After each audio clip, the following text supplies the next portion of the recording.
I'm talking about the greatest. Hold up. Never with that fakish. Roll up.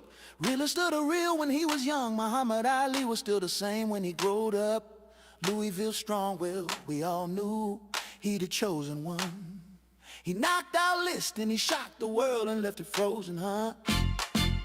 Exposing the hatred America had for us. Ain't no justice, it was just as 1974, rumble in the jungle. The thriller Manila left you humble. After Ali beat Foreman, he made a phone call to a DC brother named Darryl Bell. He didn't call ABC, NBC. He didn't call Ed Bradley, didn't call Howard Cosell. He floated like a butterfly, stung like a bee. Ali made me proud to be me. He called Harold Bell in DC. Ali, a global cultural icon. His rope a dope like a time bomb. Rumble, young man, rumble. Beautiful young man, try fun.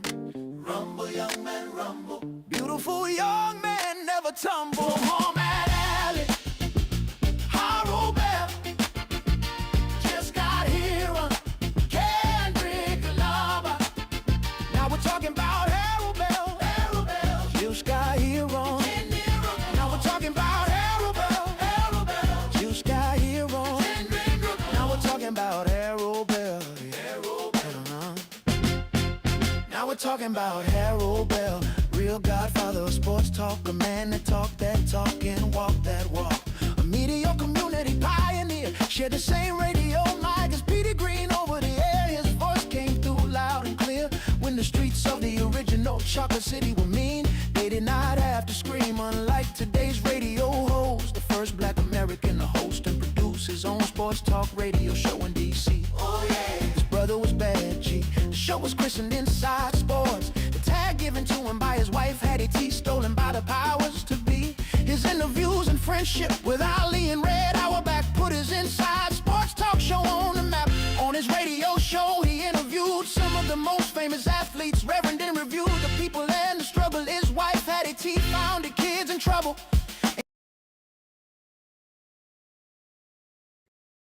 The producer of that rap, my man, went out of the country, went to London. I didn't know where he'd gone. All of a sudden he comes back and he throws that on me, man. Thank you so much, King. I want to, what a way to kick off a Black History Month. But I've said for years, I celebrate Black History 365 days of the year. So I don't even worry about this short month they give me. I try to enlighten my people every day. I get an opportunity to get behind a microphone or be interviewed. I try to bring people up to date of what's really going on. So today, I got two of my main men here. I got Reggie Walston, a legendary sports talk show host in Richmond, Virginia, who picked me up when they kicked me to the curb.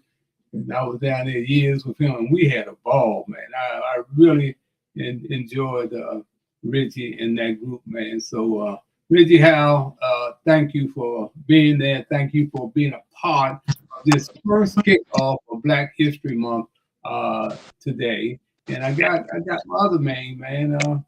This guy here is an 11-year veteran of the NFL, 2 Super Bowl rings. Played with Jerry Rice and all the other big boys, and a guy that once he got to Washington D.C., we hooked up, and he did several community endeavors with me the 2 years that he was here, and we've been friends ever since.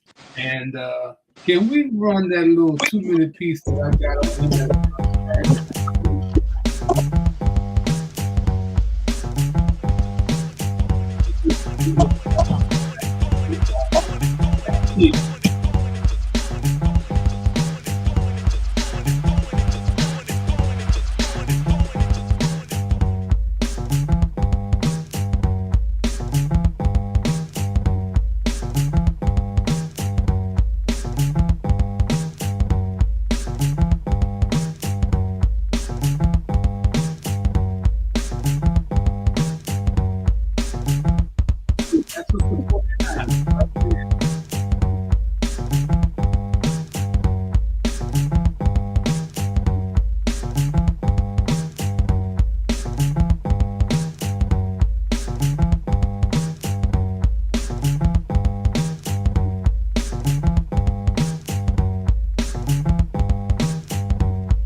right. Marc got the receipt. Marc Logan got the receipt right there.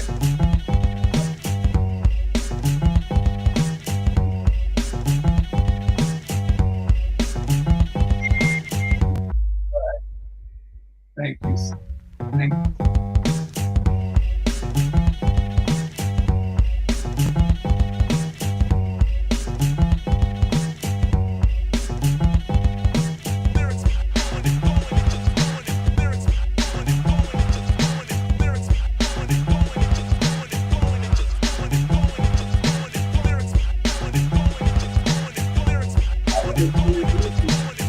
Hit it. Thank you, man. That was the great Marc Logan, and he's a better human being than he was a football player. I got to know he's been there, and that's what it's all about. There's some people kind of lift you up when you're down. Well, Marc Logan has been one of those individuals who has lifted me up. I didn't never know where he was going to show up now, but he was going to show up somewhere. He was going to be there. He was going to be there. He was going to be there. Marc, thanks for joining us. And, of course, we got my co-host, my man Shannon Roundtree, better known as Big Doc. He is the producer of everything radio in the DMV, a very talented young man. And I'm very blessed to have him co-host this show for the past 3 months. That's what we're going on 3 months now. And one of the things I want to start out with that 34 years ago, man, I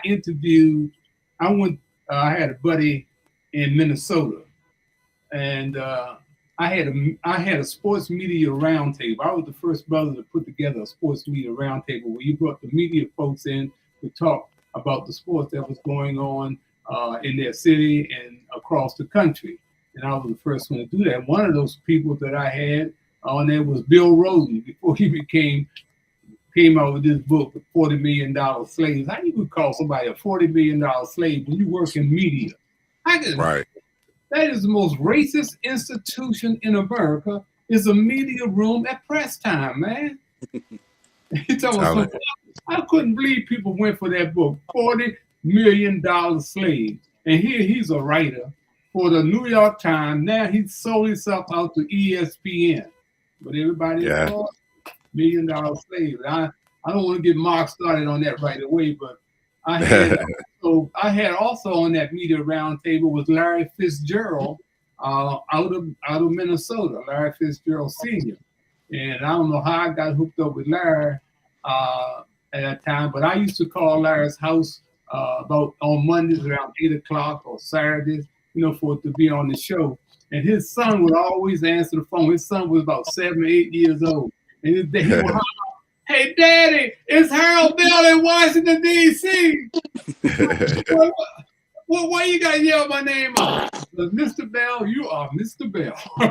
And guess what? That same young kid walked on the stage the other night as a first ballot wide receiver for the NFL, went into the Hall of Fame. That 7, 8-year-old kid that used to holler my name like that. And then I finally met him at the Touchdown Club his senior year in college, where they honored the outstanding players. And I was getting ready to interview him when Congressman Walter Fontroy came over and said he was ready for me to interview him. So I chose Fontroy, and I missed out on getting the interview with Larry. But Larry went on to be an outstanding wide receiver, man. He's considered the one of the best to ever play the game. Now, why? Let me tell you why I bring that up, because I called Larry Sr. when Dennis Green was hired 34 years ago to become the second head coach to be hired in the NFL behind Art Shell. It's 34 years ago. They didn't have two black head coaches, and Dennis Green was one of them. Let's play that interview I had with Larry Fitzgerald, Shannon. The games that people play, it's something that we got to be jumping up and down and clapping and hooraying playing cheerleaders because the NFL has hired a second coach. What has taken them so long that we need to be cheering in 1992 that they were hired their second head coach? Right now, we're going to travel out to Minneapolis, Minnesota, and talk to a young man that you've heard many times here on Inside Sports. He is the sports director at KFAN Radio in Minneapolis. Also, he's a sports writer for the Minneapolis Spokesman and St. Paul Recorder. He's also a correspondent for ESPN, the radio network.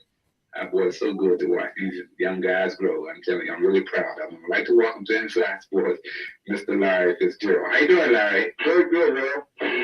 How's the weather in Washington? Oh, it's beautiful, Larry. I tell you, it's beautiful, beautiful, beautiful. I wish it was like this, be like this in Minnesota on Super Bowl day. I would really travel out there, but I see where you guys got snow up to the telephone booth. People can't even get in the telephone booth to make calls, man. Yeah, it's been like that for some time. You know, we've received about 62 inches of snow already this season, and believe me, it's been real tough. You know, but Larry, you guys have to be real, real proud because Minnesota has been so progressive when it comes to hiring blacks in the professional and on the college level. Now they have hired Dennis Green. Tell us about this, because this is amazing, because Minnesota didn't hire its first assistant coach until 1988. That's just 4 years ago, Larry. So I was really surprised that Minnesota was the team to tap Dennis Green. No doubt about it, Harold. It's shocking in many ways. It's almost an about face for the Minnesota Viking organization, which over the years has developed a reputation of being a football organization that bordered literally on racism. I mean, they didn't, as you mentioned, hire their first black coach until 1989. And we're talking about 29 years before they finally made a move in that direction or realized that was something that needed to be done. But Jerry Burns, as head coach, made that step and hired a black assistant coach. And Jerry Brown was the gentleman that was selected in that situation. And his situation right now is in limbo, but Denny Green, now the head coach of the Minnesota Vikings, named the fifth head coach in the Minnesota Vikings history. And it's amazing, Harold, over the last few weeks, the Minnesota Vikings now hiring Denny Green, the second black head coach in the National Football League. And of course, 6 years ago, it was Clem Haskins becoming the first black head basketball coach at the University of Minnesota, and only the second at that time in the Big Ten. And 30 days ago, the University of Minnesota hiring only the second major university black athletic director, and Dr. McKinley Boston. So revolutionary might be the word. Minnesota finally making a move. You know, Okay, that's the first half of the interview. That was, of course, Larry Fitzgerald. I'm kind of confused from my calculations, and I'm looking around. As we head into the Super Bowl, Mark, heading to the Super Bowl, there's only one black American under contract, and that's the brother in Houston. But somebody keeps telling me that Todd Bowles is still around. Is he still around, or what's happening? Todd's still around. They saying he's on the bubble. Todd was my teammate with Washington Redskins, and right. And I mean, he's hanging on by a thread right now. Like you said, there's only one, and you think of all the positions that were open as head coaches recently, and nobody was hired, which is ridiculous. Yeah. You know, I found it an insult to injury when the commissioner, NFL commissioner, Roger Goodell, says at the, he does this state of the address going into the Super Bowl, that all the NFL teams was compliant with the Rooney Rule. Why would he say something like that? And no coaches were hired. There were 10 openings. And not one coach was hired, but he get in front of everybody and talking about the NFL Rooney Rule that they met the Rooney Rule compliance. How does come to that conclusion, Mark? Or does he just say he can say anything to people? I mean, he's delusional when you think of him making that comment. He's not even close. He's not even close to making the Rooney Rule to be what it's supposed to be. But like I've said before, it's just compliance. They say they interviewed somebody, but they have no intentions of hiring anybody. Right. So, what's the point of just giving them an interview when you have no intentions of hiring them? You already know who you want to hire. They already have it set. So, they need to change the rule. They really do, to where you actually have to hire ethnicity and people of color, because it's, when you think of the league being 80% black, and you have no leadership at all, even if it's not a head coach, if it's somebody in the head office that's a minority, that helps out too. But they don't even consider that, which is bad. Reggie, tell us how you feel. I know for a fact you have been on this case for as long as I have, and as long as I've known you, to look around and see, here we are 34 years after they hired Dennis Green as a head coach in Minnesota. We go into the 26th, 27th NFL season, and we got only 2 black coaches, man. Now, Mark said that Todd Bowles is sitting on the bubble, and that bubble is about to burst if things go the way they've been going. How do you feel about that, Reggie? So Reggie had dropped out. I'm not sure if it's his connection or what may have happened. Okay. But once he popped back in, I'll get him back up. But okay, we'll get it back. But Mark, you spent 11 years in the league, and you've seen everything. You were there with Joe Montana. You were there with Rice. I mean, the receipts that you had when it comes to the NFL and being able to call it like you see them. Why does people don't realize that the bottom line, man, is black ownership? We don't have not one black owner, man, out of 32 teams. And if you don't have no black owners, how are you going to expect that they're going to think that they're going to hire or bring you in or do the right thing? What makes you think they're going to do the right thing by the Rooney Rule? Why people think that? They're not. I mean, when you think of Dennis Green and all these guys were actually hired, and they were the best thing since slice of bread. They were winning. They was doing everything. So I don't understand why they really don't want to hire African American coaches. I really don't.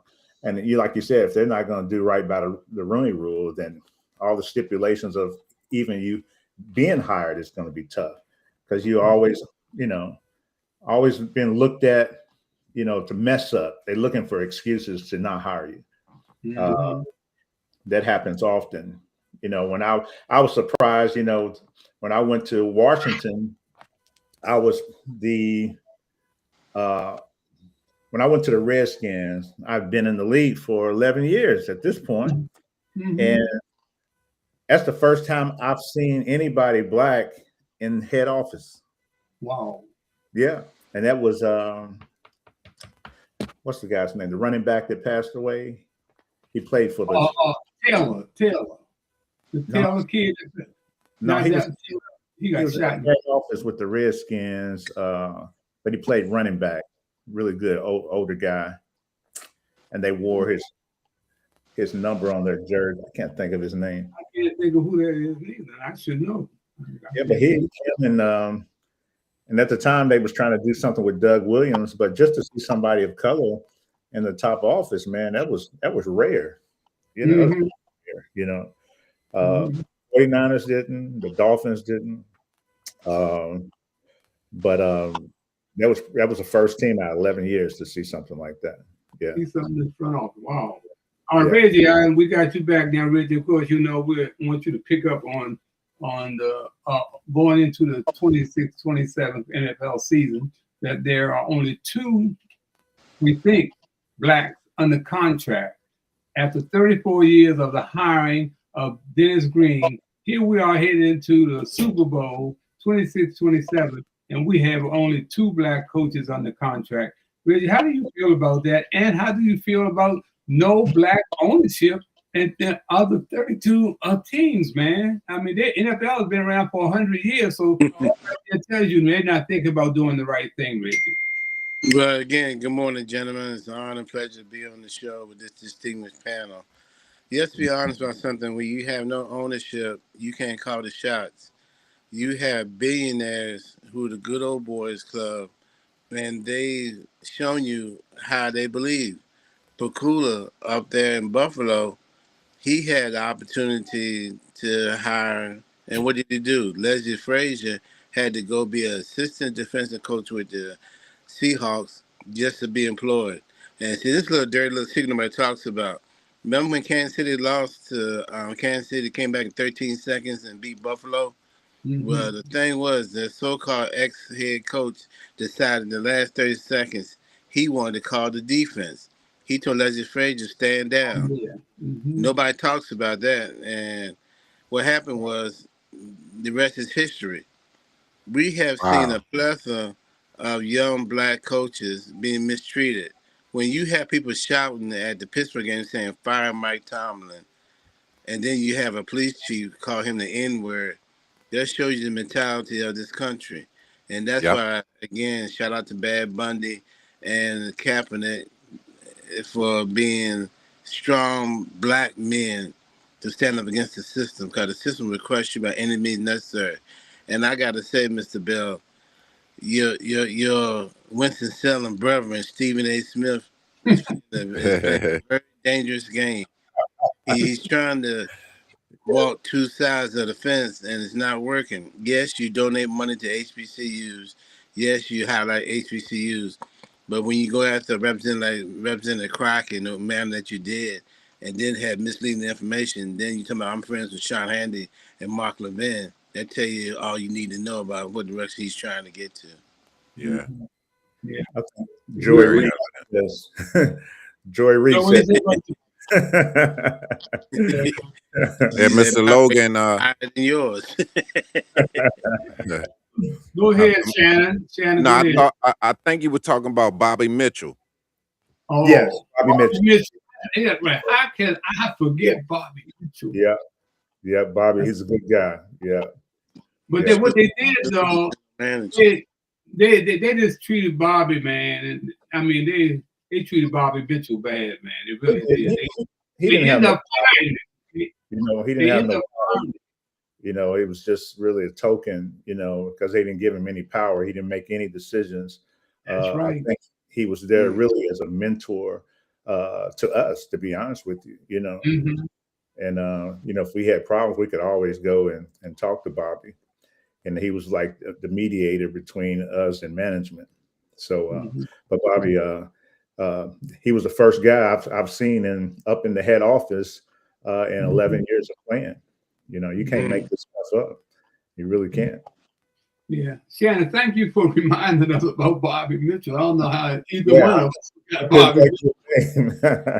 But Bobby, man, really, they really dogged it, man. I mean, if you were having something off, like you do, putting on a little banquet or something, they had Bobby go order the food and that type of thing, man. And that was ridiculous, man. Here's a man, a Hall of Fame, a great running back, one of Jim Brown's best friends, and Bobby got caught up, man, and he left out of there crying, man. They embarrassed him so much. He left out of there crying, man. But that's the way it goes, man.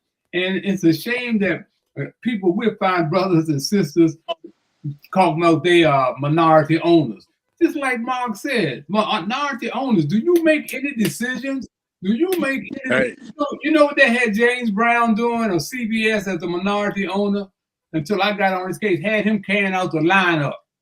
Line up to the umpire, man. That was it. That was his minority duties. And he would not say that he was a minority until I got on his case and he finally said it on the George Michael show. Man, I don't make no decision. But then you come back and tell that lie all over again. You can't keep telling them lies. Magic Johnson is the same way, man. They don't do nothing but use us, man, and put you in a position, you know. So we Hey, Mr. Bell, can you give your honest opinion about the late Sonny Jurgensen? I know you're going to tell like it is. give me your honest opinion about the late Sonny Jurgensen. I'll tell you. Well, I'm gonna tell you what. You know, I was very close to Roy Jefferson and Charlie Taylor and Larry Brown and Harold McClendon. That was my crew.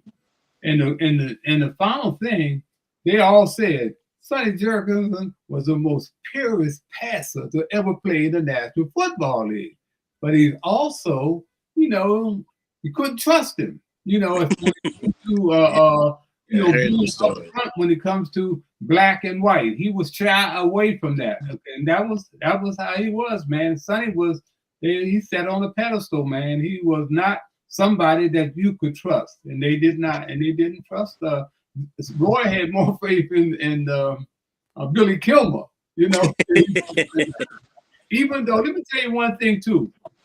If Sonny Jurgensen had been healthy for that 1971-72 Super Bowl with Miami, that winning streak that Miami has would have never been existent. You understand? Because Roy and Charlie were downfield, man, waving their hands, trying to get Billy to get the ball to him. Sonny would have picked Miami apart, man. And they had the best receivers in the league. Roy Jefferson, Charlie Taylor, and Jerry Smith. Come on, man. He would have killed them. But you know, the thing on Sonny is that he was one of the greatest purest passers ever played. And what happened, he got in the doghouse with George Allen because George had no control over him. So when Sonny got hurt, he put Billy Kilmer in there and left Billy in charge, even when Sonny got healthy, man, you know. But they had so much talent on that team, man, that if that man had lived, if Sonny had been healthy, man, for that Miami game, man, it wouldn't be no undefeated streak, man. But yeah. He was he's dead at 91, man, but he was, you know, people thought him as a big hero here in Washington, D.C. And I can't say I didn't spend that much time with Sonny. I spent more time with Billy Kilman, Sam Huff, and them, but not with Sonny. Sonny was not available. Anything. So now here we are going into Super Bowl tomorrow, and people got Bad Bunny is getting more attention than the players. Bad Bunny is getting more attention than the players, and then why is that, man? Because Bad Bunny said at the what was that, the Grammys? It was no ice. So now they don't know what he's gonna say when he gets on stage, you know, during the Super Bowl. But and then what adds insult to injury is that our president, you know, he was at, I don't know if he was at the last Super Bowl or what, but he's been going to the Super Bowl. I don't think he's gonna show up for this one. But he just came out with calling our president Obama and the First Lady. He had pictures of them on his link, social media link, as apes, man, as apes. They had the head in ape suit, man. Would you believe that a president of the United States, man, would fall that low? How low can you get, man? January 6th, tell you all you need to know. Ain't that something, man? I was lucky to hear. I got up in time and I turned to CNN, and Victor Blackwell, man, he was laying it out, man. He laid it out, man. He said, what more do we need, or what more does he need to do for understand who he really is? You know, there's an old saying, when someone show you who they really are, believe them. Yeah. Believe them. And well, what do y'all think about this guy who's been in this corner all the way? He comes out Scott, the only on the Senate side. He comes out and says, "This is the worst racism that I've seen come out of this White House, man." Yeah. Now, that doesn't tell you something. Wait a minute. Did you say Scott from South Carolina said that? That's right. That's what he said. He said, he had an epiphany. He woke up and just now figuring that out. Right. He just figured it out. That makes me He just laugh figured out when his own skin color. that made me laugh when Sean Thurman went and tried to hug Rosa Parks. I said, "Oh, this is the new Black History movement, huh?" Yeah. Never forgot that. That's when Trent Locke said, "The things that worked out like it should have, this country wouldn't be like it is." And Armstrong Williams came out and said, "That's racist." And I'm like, Oh, Armstrong Williams. Don't bring up Armstrong Williams. your buddy, Mr. Bill, Armstrong Uh Williams." oh. Man. Now. Yeah, man. Him and Stephen A. Smith, man, they two of a kind. Those guys are two of a kind. And Yeah. I want to run the second half of that interview with Larry Fitzgerald in Minnesota when Dennis Green was named the first Black coach of the Minnesota Vikings. Can we run that second half for Shannon? Bill Walsh when we started rebuilding. It's been taken, and this is supposedly the land of opportunity, the land of the free. And I was listening to many of the media yesterday during the press conference, and I'll share some of the comments from the president of the Minnesota Vikings, Roger Goodell, who has had the inevitable task of trying to erase one of the worst trades probably in the history of the National Football League when the Vikings traded for Herschel Walker and gave up 7 players and 5 draft picks. And 5 of those were number ones. So Minnesota hasn't had a number 1 draft pick now for 3 years, and that'll continue into this year. But Roger Hedrick has had to live with the fact that although Mike Lynn is still a part of this organization, that Mike Lynn is running the organization behind the scenes. But with this hiring of Dennis Green, I think he has taken Mike Lynn off of his back in the eyes of those who thought that Roger Hedrick wasn't running this organization. It's certainly a big, bold step. Mm-hmm. Larry, I understand you have some comments from Dennis Green, the president of the Minnesota Vikings. I'd like to hear what they had to say. Okay, Roger Hedrick introduced Minnesota's 5th head coach to the nation yesterday. Well, let me lead off. I don't think gentleman on my right needs any introduction, but I'd like to introduce to you and tell you how pleased I am to introduce the next head coach of the Minnesota Vikings, Denny Green. It's been a great experience getting to know Denny. He's been on the top of my list throughout the search, and he's the kind of individual, a winner, a leader, a builder, a very bright, technical, and operational football head coach, and an individual that I think can bring a winning organization to the Minnesota Vikings. And I'm extremely pleased and very happy to have Denny on our Minnesota Vikings team. I look forward to a very long association. We signed a 4-year contract with a 1-year extension this afternoon, and I hope that's just the beginning of a very long and successful association with the Vikings. With that, I'd like to turn it over to Denny for a few comments, and then we'll open it up to your questions. Well, Denny, I'm very happy to be here. I think as soon as the plane touched down, I felt like I was definitely on Viking soil, and I'm excited about it. National Football League is something I've always dreamed about. As you know, I've worked in the National Football League for 4 years as an assistant coach. 1979 went with Bill Walsh when we started the rebuilding task at the San Francisco 49ers, and then back in 1986 to 1988. I've always admired the Minnesota Vikings as a guy that went to school at the University of Iowa back in the 60s. The Vikings had some great teams.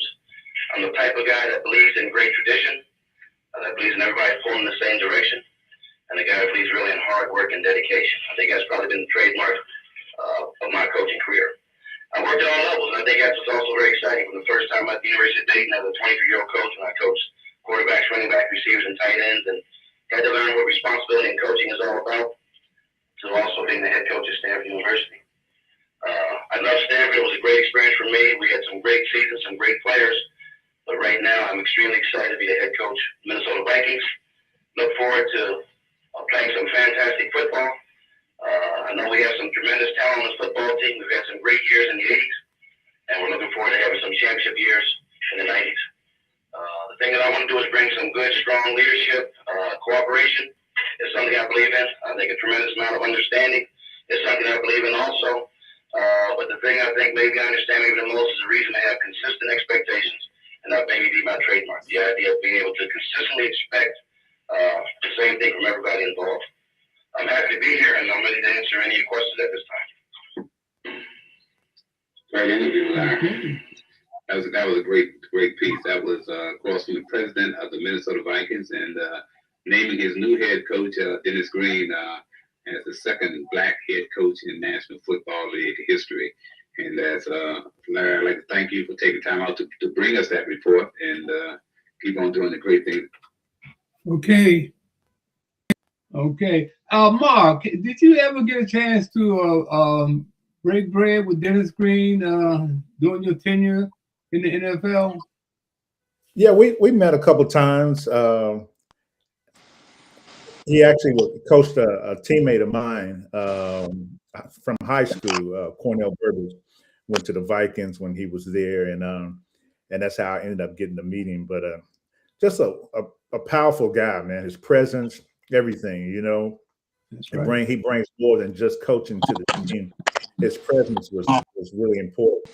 And, you know, when you look back at when he got that position, you know, if you do things statistically, black coaches have a higher rate of winning success than any coaches. At that time, I think Tony Dungy was a head coach as well, and they was killing the league. I mean, they was coaching their butts off, and they let both of them go. So you just don't understand. You can't make this stuff up. You know, you really can't, because even that rule, the Rooney Rule, it doesn't just include coaches. You know, it's women of color as well. You know, to hire maybe up in the head office or wherever it may be, but they're failing us horribly. You know, by not you know, having this type of situation, knowing that they're already going to hire somebody else. So I don't understand why we keep having these interviews just for compliance purposes. But Dennis Green he's a heck of a coach. I mean, he put his all into coaching. He really did. You could tell, you know, and he stands for a lot of people, you know, that look like us, you know, because when we get those kind of positions, we don't want to fail. So, you know, we're going to do our best. You know, we're going to stay up at night and, you know, and put everything that we have into, and it shows, you know, he was winning. And we have a higher winning statistical, you know, our winning rate than our counterparts. Yeah.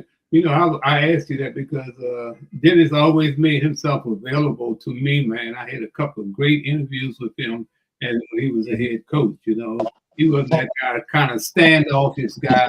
Because one of my guys played for him too. Joe Howard went up there, went to play with Dennis Green, and Joe found him to be a, you know, very honest and upfront guy. You know, it wasn't gonna give you no BS. He gonna call you out and tell it just like it is, man. So yeah, he was a great guy. Man. Players love him. You know, he's a players coach. The players love him. You know, my brother played at Marshall University with Carl Lee. Carl Lee played defensive back for the Vikings when he was there, and man, all those guys talk about is that guy, man. You know, he brings more to the team than just coaching. Makes a lot of difference. Right. Reggie, who do we have for the winners tomorrow coming out of? Can you break that down between the Seattle Seahawks and New England Patriots? Who you got, Reggie? So can you hear me, Mr. Bell? I hear you. Yeah, go ahead. You in and out. Can you hear me? Yeah, I can hear you now. Go ahead, Reggie. Okay, I got to go with Seattle. Number one, Leslie Frazier, the way he been mistreated as far as being coach. He should be in the next black coach of Buffalo Bills, but Bagula and his staff, that's a whole nother 2 hour show. But I'm really looking Yeah. forward because the way the quarterback was mistreated for the Seahawks, and you just have a defense that's just nasty. Anytime you have a defense that can put heart and fear into receivers, they like the old Legion of Boom. They're gonna be talking junk. The players gonna be going crazy, but they're gonna bring that fear in you.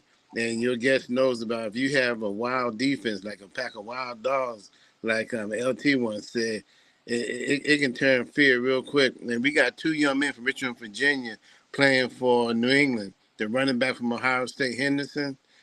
He is from Richmond, and also Big Mo, the offensive lineman that went to UVA. Mike London gave him a hardship scholarship, and the young man's been playing pro ball for almost 14 years. So we have a black coach like Mike London, who used to be with Howard University, Right. championship, University of Richmond. The only black coach University of Richmond to win that championship, and they still disrespect him. They don't even like that William Murray quietly kept, but that's another 2 hour show too. I'll tell you about that off there, Mr. Bell. Yeah. Shannon, hey Shannon, who do you like, Shannon, coming up on Sunday, Shannon? I'm with you on the same thing. So I'm with Seahawks. I'm going with the Seahawks. Okay. All right. Now come to Mark. Mark, who you like? Seahawks all the way, man. Their defense is a beast. And you know, everybody says defense wins Super Bowls, man. Yeah. Well, a game like this, man, like I said, I just want to see a good football game. I really don't care who wins, but I want to see a real good football game. I hope there's no blowout. But everybody seems to be unanimous when it comes to the Seattle Seahawks and that defense, man. Evidently, they've had a great season, and people think that's going to carry on over. And one other thing I want, while we're talking about the NFL, I don't know what happened, man, with that Bill Belichick thing. Mark, you got any insight on that? Why they denied this man a first ballot to be a first ballot Hall of Famer in the NFL? Have you heard anything on that?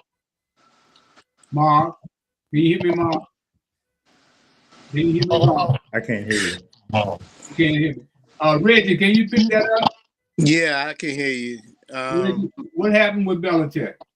I think that a lot of jealous reporters who he didn't give interviews to stay in office, they admit that they was going to go ahead and mistreat him. But what makes me upset, when Terrell Owens was disrespected by Skip Bayless, calling him Team Obliviary, where was the outcry and shout for then? You know, Terrell Owens should have been the first ballot. We got people like L.C. Greenwood. You still got on the veteran community where Pittsburgh Steelers should be in the Super Bowl, but so many got elected earlier in the Super Bowl. And also the Hall of Fame said, we're going to punish these guys because we got too many Pittsburgh Steelers, too many HBCU players in the Hall of Fame, and we got to stop this. So it's ridiculous. And for them to not even know who the voters are is shameful. They need to put their names out there and need to say, hey, this is why I did it, and stand on it. Yeah. I want to Mark, before you say, I want to introduce you to one of Mark's friends that definitely should be in the NFL Hall of Fame, man. No doubt. He should have been in there before he retired from the NFL. Shannon, do we have that piece on Billy White Shoes Johnson? Do you have that? I want y'all to see this piece I found on Billy White Shoes Johnson if Shannon can bring that up.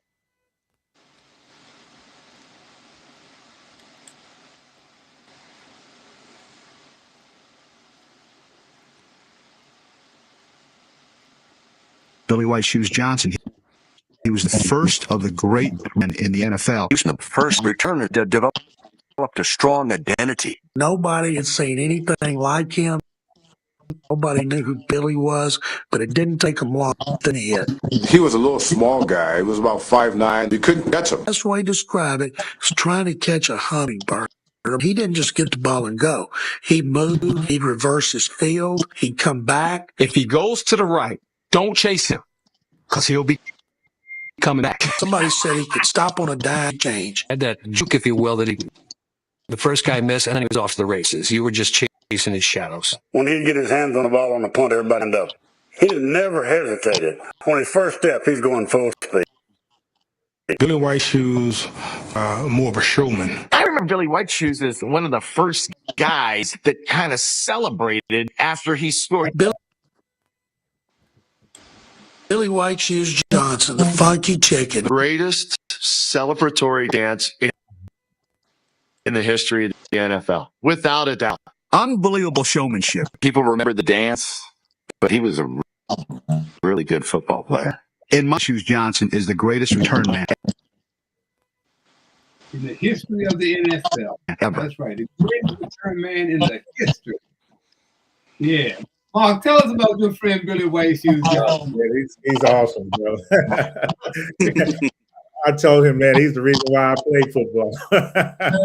Yeah. Doing that fucking chicken and going down to the splits, man. I mean, he had to be the first guy that really celebrated, Yeah. Then everybody started making up their own celebration, but he was the celebration to me, And Billy, he's a terrific guy, great player, great return guy, and great person. Probably a better person than he is a player, and he's a great player. Yeah. I'm looking forward to having him on the show when his busy schedule allows. The only reason he's not here because he had a workout plan for this morning. Yeah, he will be joining us, down the line. Right. But as I look around for doing Black History Month, man, and when do we really come together as a people, man? Because we are so divided, and that's how they take advantage of us, because they know we are not going to stick together, man. They know all they got to do is give us $2 and a little fame, and we go off in a different direction, man. But I tell you, this is as bad as I've seen it in my 8 decades, man, being a Black man in America. It's bad out there. It's not only bad coming from the White House, but it's bad coming from these frauds who are supporting this administration, man. How can you support somebody that's destroying your people? It's no doubt, like Victor Blackwell said, man. What does he need to do to prove who he really is? And I've always said that, I can take a whole lot of things, but racism ain't one of them. I don't even tolerate it. But like you said, we have to come together, and every time that we do come together, you got somebody that they done paid a ton of money to, like a Stephen A. He says all the things that they want him to say about Black people. He can tear us down and act like he's getting away with it. And that's really bad. You always got this one guy or two people that that's on the other side of Black people, and they tear us down. They start all these rumors that things that aren't true, and that pulls us back apart. And it's just crazy that because we have the power, we really do. And that's what people are afraid of Black people getting together and having that kind of power. Back in in the 50s and the 60s, and we stuck together because that's all we had was each other. And man, Mark, that's why when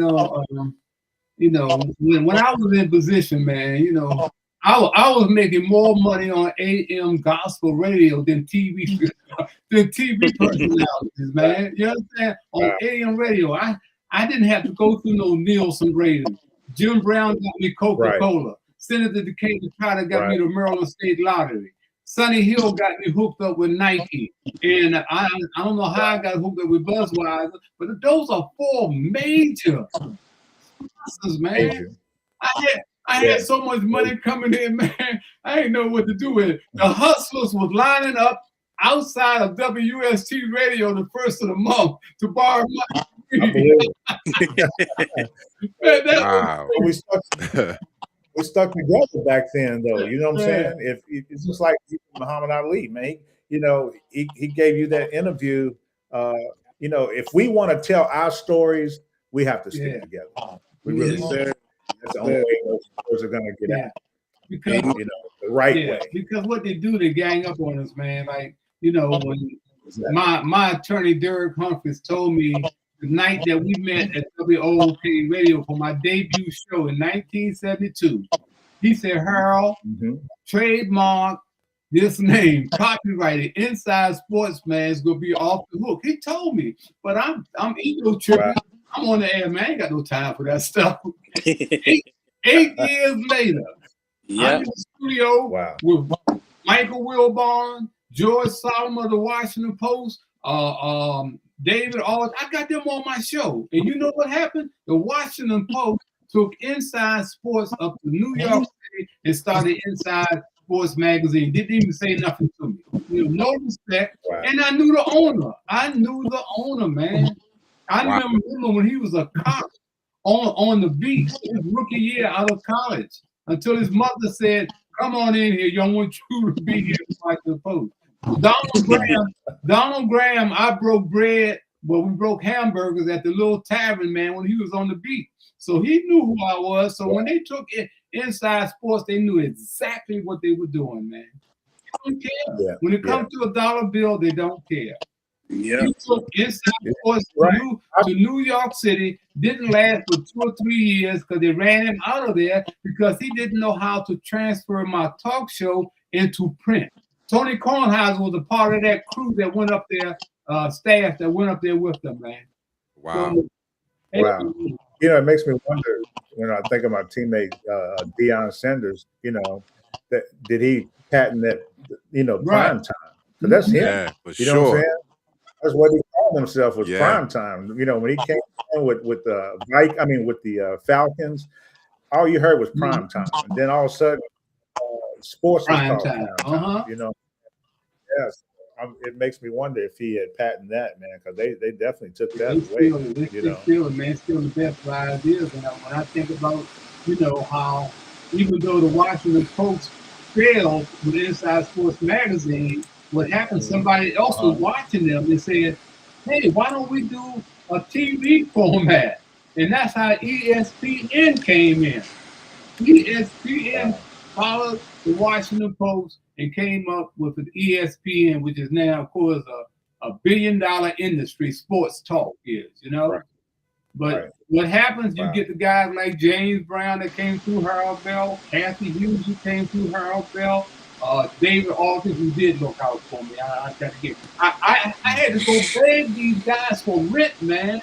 When they ran me off the air, I had to go borrow. I had to get $1,000 from James Brown, $1,000 from David Aldridge. I think David Aldridge gave me $2,000 because I went back to bed. And then Wilbon gave me $1,000. Why did I used to have to do that? When these guys became millionaires, I had them when they were nobody, man. And I got to chase them down to get $1,000 for rent, man.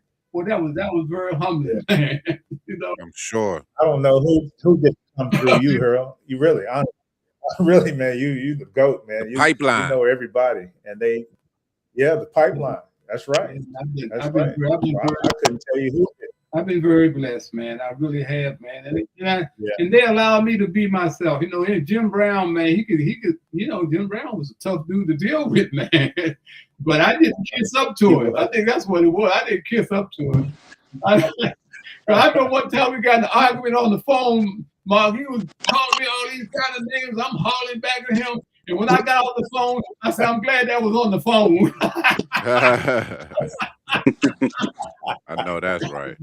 It sounded like he would have come through the phone for me, man, Right. Hey, but he had to love you for the respect, though. You know what I'm saying? Yeah. Yeah, it was totally. Stand your ground, bro. Just, too bad that, like I said, I'm on the way out, not on the way in. But, man, I am blessed because of some good people. Got a good wife, man, and I got people like Mark and Muhammad Ali, Red Allback, Bert Sugar. Man, they had my back, man. Yeah, good people. Big name. They had my back. Reggie, you know they had my back because you had them on the show and everything. Jim Brown said, "That's my man, Harold Bell." I got him to say it on the show. I got him to say it. I don't know why he ain't leave me a piece of that $50 million he got. I know that's right. But man, hey, man. You know, he got paid, didn't he? Yeah, we gotta make the best of where we are. And we got to support each other, man. I get these emails from these politicians asking me to donate $5. Man, you crazy? Donate $5 for what? Right. Man, for what? But if I ask them to be on the show, they don't respond. You understand? Right. So what makes you think I'm a supporter? You know, we got the pimps in the pulpit. We got the politicians on the hill, man. Yes, sir. And all of them are doing the same thing. All of them are up there for $1 bill, man. Bird, few, and in between, man. That's they want to get paid. Yeah. Some of them are on. How can a guy be in a politician for 40 years, man? 40 years. Only one that I know. Yeah, Marty Taylor Green going that broke. Man, as far as I'm concerned, was Skinny Hoyer, man. He's getting ready to retire, and I hate to see him retire, man, because that's over here in my district. The Skinny Hoyer is retiring after 40 years. Why should he stay there and take this stuff off of Donald Trump for 3 more years, man? So I understand why he's getting out of there, man. Yeah. But 40 years is a long time. That should be a term limits. Term limits, man. No doubt. Because you look at the dude in Kentucky. What's his name? The senator. Ron Paul. No, not Ron Paul.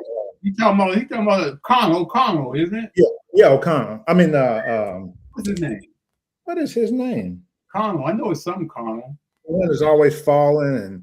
Yeah, he's falling. Yeah, lost. Don't even know what he said. I mean, how can you? He just there for that check, man. Oh, that's not Trent Locke. Is it Trent Locke? No, it's not Trent Locke. It's O'Connell. What the? Hattie? No, I ain't gonna call Hattie. What is his name? But yeah, I know exactly who you're talking. He's still around. Yeah, he's still around. I mean, he can't even talk. But he's just right now, he's a gatekeeper. He's holding that spot for the Republicans. They even came up with a law that's saying that when he retires, Mitch O'Connell, yeah. Mitch O'Connell, Ma. Yeah. Mitch O'Connell. I can't never know his name. But he set a rule that when he leaves that spot, it has to be replaced by another Republican. McConnell.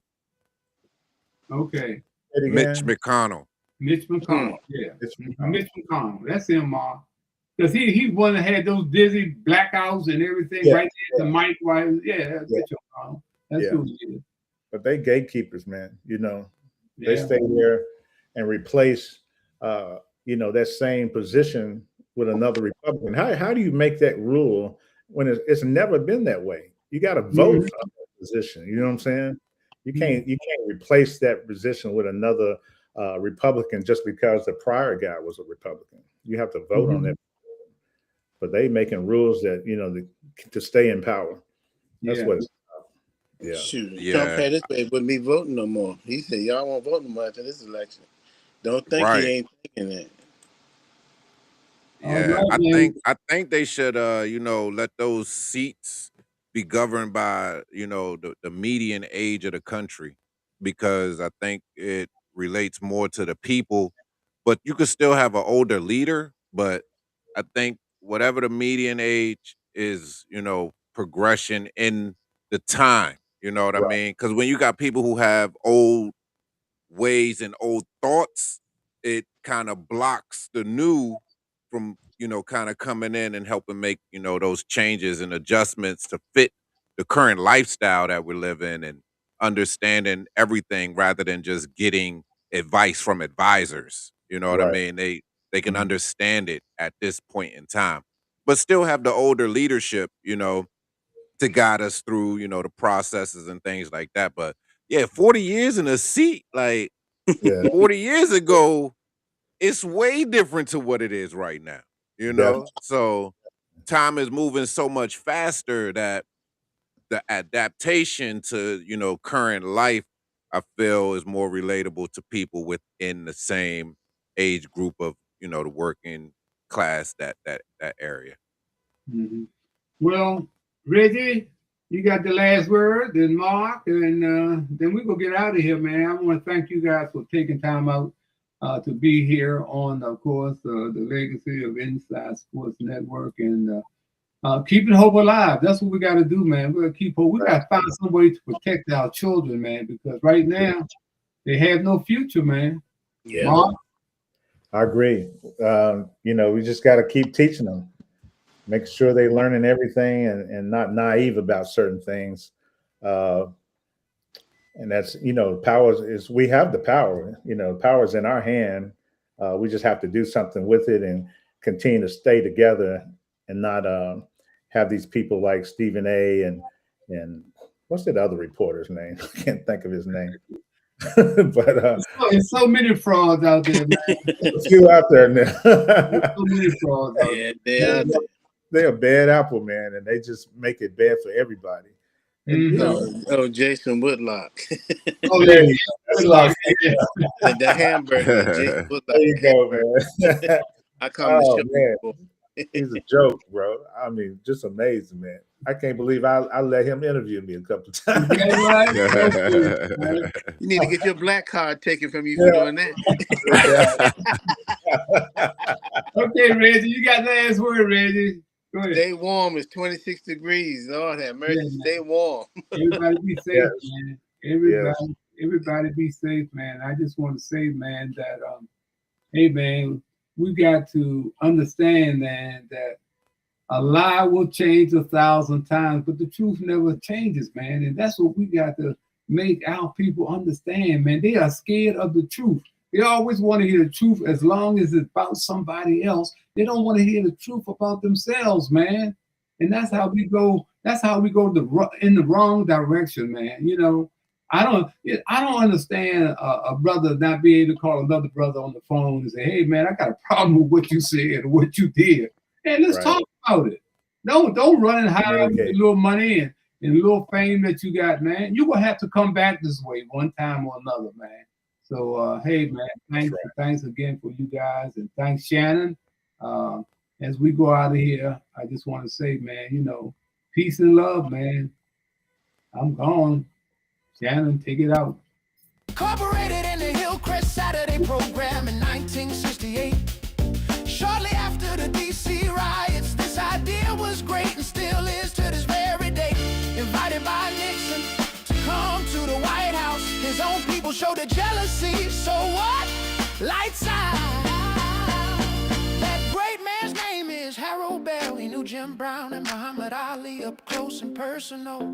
When it comes to this brother, there is no comparing. He also knew brother Gil Scott-Heron.